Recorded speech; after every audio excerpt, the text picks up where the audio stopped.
ಎಲ್ಲರಿಗೂ ನಮಸ್ಕಾರ ಸ್ನೇಹಿತರೆ. ಸೂರ್ಯ ಮತ್ತು ಭೂಮಿಯ ನಡುವೆ ಚಂದ್ರ ಬಂದಾಗ ಸೂರ್ಯಗ್ರಹಣ ಸಂಭವಿಸುತ್ತದೆ. ಜ್ಯೋತಿಷ್ಯ ಶಾಸ್ತ್ರದ ಪ್ರಕಾರ ಧರ್ಮದ ದೃಷ್ಟಿಯಿಂದ ಸೂರ್ಯಗ್ರಹಣಕ್ಕೆ ಹೆಚ್ಚಿನ ಮಹತ್ವವಿದೆ. ಈ ವರ್ಷದ ಮೊದಲ ಸೂರ್ಯಗ್ರಹಣವು ಏಪ್ರಿಲ್ 8ರಂದು ಸಂಭವಿಸಲಿದೆ. ಇದು 12 ರಾಶಿಚಕ್ರ ಚಿಹ್ನೆಗಳ ಮೇಲೆ ಪರಿಣಾಮ ಬೀರುತ್ತದೆ. ಆದರೆ ಕೆಲವು ರಾಶಿಯವರಿಗೆ ಮಾತ್ರ ಉತ್ತಮ ಅನುಕೂಲವನ್ನು ನೀಡುತ್ತದೆ. ಮೇಷರಾಶಿ. ಸೂರ್ಯಗ್ರಹಣವು ಮೇಷರಾಶಿಯವರಿಗೆ ಅದೃಷ್ಟವನ್ನು ತರುತ್ತದೆ. ಶಿಕ್ಷಣಕ್ಕೆ ಸಂಬಂಧಿಸಿದವರಿಗೆ ಇದು ಉತ್ತಮ ಸಮಯ. ಶತ್ರುಗಳ ಮೇಲೆ ಜಯ. ಧಾರ್ಮಿಕ ಮತ್ತು ಆಧ್ಯಾತ್ಮಿಕ ಕಾರ್ಯಗಳಲ್ಲಿ ಭಾಗವಹಿಸಲು ಅವಕಾಶವಿದೆ. ಆರೋಗ್ಯ ಸಂಬಂಧಿ ಸಮಸ್ಯೆಗಳಿಂದ ಮುಕ್ತಿ.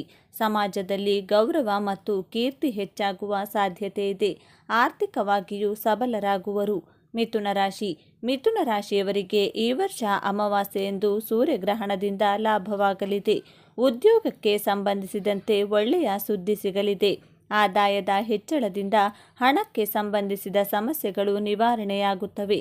ನಿಮ್ಮ ಸಂಗಾತಿಯೊಂದಿಗೆ ಉತ್ತಮ ಸಮಯ ಕಳೆಯುತ್ತೀರಿ. ದಾಂಪತ್ಯ ಜೀವನ ಸುಖಮಯವಾಗಿರುತ್ತದೆ. ಶಿಕ್ಷಣ ಕ್ಷೇತ್ರದಲ್ಲಿರುವವರು ನಿರೀಕ್ಷಿತ ಯಶಸ್ಸು ಸಾಧಿಸುವರು.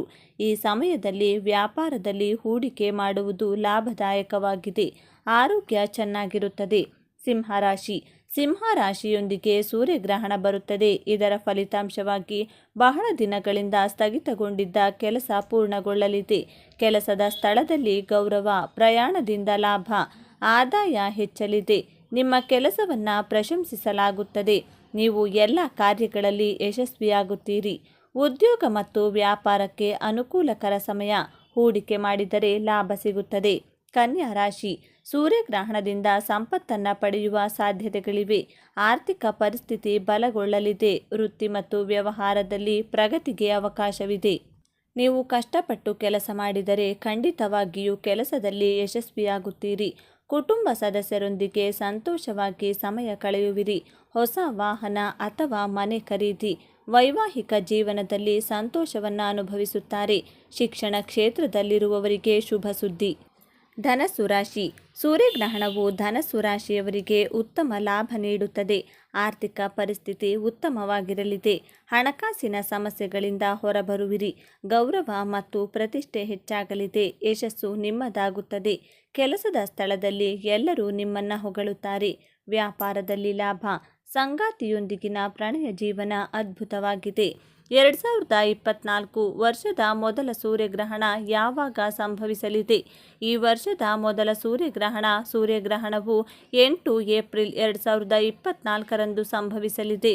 ಇದನ್ನು ವೈದಿಕ ದೃಷ್ಟಿಯಿಂದ ಮಂಗಳಕರವೆಂದು ಪರಿಗಣಿಸಲಾಗುವುದಿಲ್ಲ. ಜ್ಯೋತಿಷ್ಯ ಶಾಸ್ತ್ರದ ಪ್ರಕಾರ ಗ್ರಹಣ ಸಮಯದಲ್ಲಿ ನೆಗೆಟಿವ್ ಎನರ್ಜಿ ಅಂದರೆ ನಕಾರಾತ್ಮಕ ಶಕ್ತಿ ಅಧಿಕವಾಗಿರುತ್ತದೆ. ಗ್ರಹಣದ ಸಮಯ ಯಾವಾಗ? ವರ್ಷದ ಮೊದಲ ಸೂರ್ಯಗ್ರಹಣ ಸೋಮವಾರ ಏಪ್ರಿಲ್ 8ರಂದು. ಭಾರತೀಯ ಕಾಲಮಾನದ ಪ್ರಕಾರ ಈ ಸೂರ್ಯಗ್ರಹಣವು ಏಪ್ರಿಲ್ 8ರಂದು ರಾತ್ರಿ 9:12ಕ್ಕೆ ಪ್ರಾರಂಭವಾಗಿ ಮಧ್ಯರಾತ್ರಿ ಬೆಳಿಗ್ಗೆ 2:22ಕ್ಕೆ ಕೊನೆಗೊಳ್ಳುತ್ತದೆ. ಈ ಸೂರ್ಯಗ್ರಹಣ ಎಲ್ಲೆಲ್ಲಿ ಕಂಡುಬರಲಿದೆ? 2024ರ ಮೊದಲ ಸೂರ್ಯಗ್ರಹಣ Canada, Mexico, United States, Aruba, Bermuda, Caribbean, Netherlands, Colombia, Costa Rica, Cuba, Dominica, Greenland, Ireland, Iceland, Jamaica, Norway, Panama, Nicaragua, Russia, Puerto Rico, Martin, Spain ಮತ್ತು ಬಹಾಮಾಸ್, ಯುನೈಟೆಡ್ ಕಿಂಗ್ಡಮ್ ಮತ್ತು ವೆನೆಜುವೆಲಾ ಈ ಭಾಗಗಳಲ್ಲಿ ಕಂಡುಬರಲಿದೆ. ಭಾರತಕ್ಕೆ ಗ್ರಹಣದ ಪ್ರಭಾವ ಇರಲ್ಲ. ಚಂದ್ರಗ್ರಹಣದಂತೆ ಸೂರ್ಯಗ್ರಹಣವು ಭಾರತದಲ್ಲಿ ಕಾಣಿಸುವುದಿಲ್ಲ. ಏಕೆಂದರೆ ಸೂರ್ಯಗ್ರಹಣ ಸಂಭವಿಸುವಾಗ ಅದು ರಾತ್ರಿ ಹೊತ್ತು. ಹಾಗಾಗಿ ವರ್ಷದ ಮೊದಲ ಸೂರ್ಯಗ್ರಹಣವು ಭಾರತದಲ್ಲಿ ಗೋಚರಿಸುವುದಿಲ್ಲ.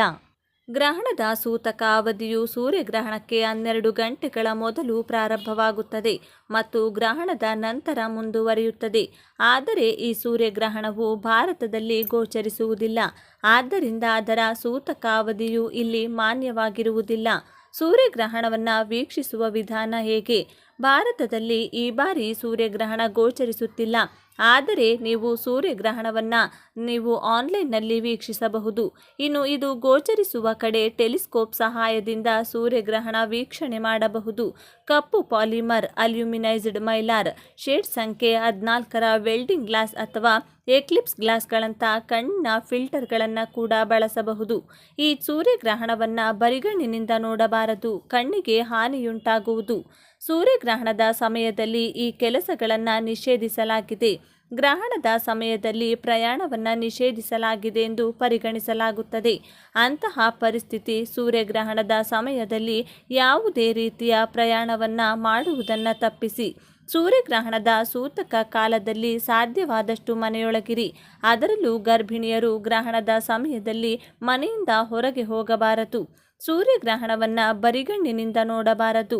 ಆದಾಗ್ಯೂ ಗ್ರಹಣವನ್ನು ನೋಡುವ ಉಪಕರಣಗಳ ವಿಶೇಷ ಕಾಳಜಿಯೊಂದಿಗೆ ಗ್ರಹಣವನ್ನು ನೋಡಬಹುದು. ಗ್ರಹಣದ ಮೊದಲು ಮತ್ತು ಗ್ರಹಣ ಮುಗಿದ ನಂತರ ಖಂಡಿತವಾಗಿಯೂ ಸ್ನಾನ ಮಾಡಬೇಕು. ಇದು ಗ್ರಹಣದ ಋಣಾತ್ಮಕ ಪರಿಣಾಮವನ್ನು ಬೀರುವುದಿಲ್ಲ ಎನ್ನುವ ನಂಬಿಕೆ ಇದೆ. ಗ್ರಹಣದ ಸೂತಕ ಕಾಲದಲ್ಲಿ ಏನನ್ನು ತಿನ್ನುವುದು ಅಥವಾ ಕುಡಿಯುವುದನ್ನು ತಪ್ಪಿಸಬೇಕು.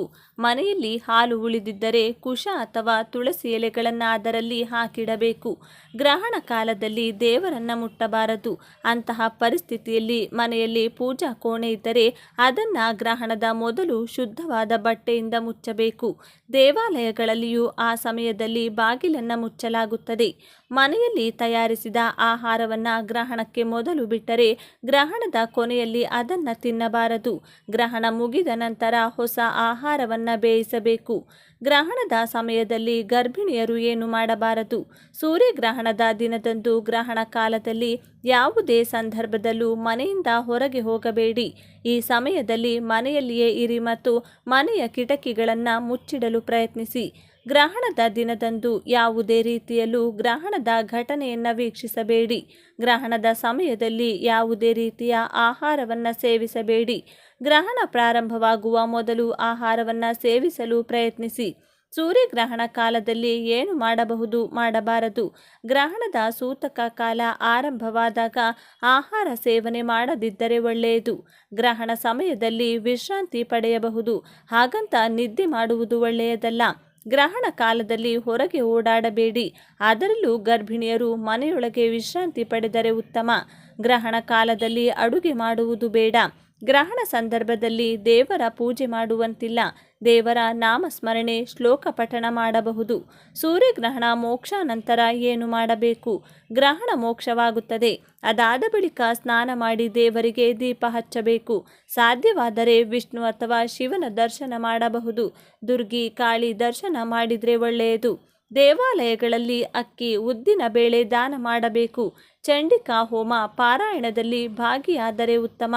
ಸ್ನೇಹಿತರೆ, ಈ ಮಾಹಿತಿ ನಿಮಗೆ ಇಷ್ಟವಾಗಿದ್ದಲ್ಲಿ ದಯವಿಟ್ಟು ಶೇರ್ ಮಾಡಿ, ಲೈಕ್ ಮಾಡಿ ಮತ್ತು ನಮ್ಮ ಚಾನಲ್ಗೆ ಸಬ್ಸ್ಕ್ರೈಬ್ ಆಗಿ. ಎಲ್ಲರೂ ಭಕ್ತಿಯಿಂದ ಓಂ ನಮಃ ಶಿವಾಯ ಅಂತ ಕಮೆಂಟ್ ಮಾಡಿ. ಧನ್ಯವಾದಗಳು.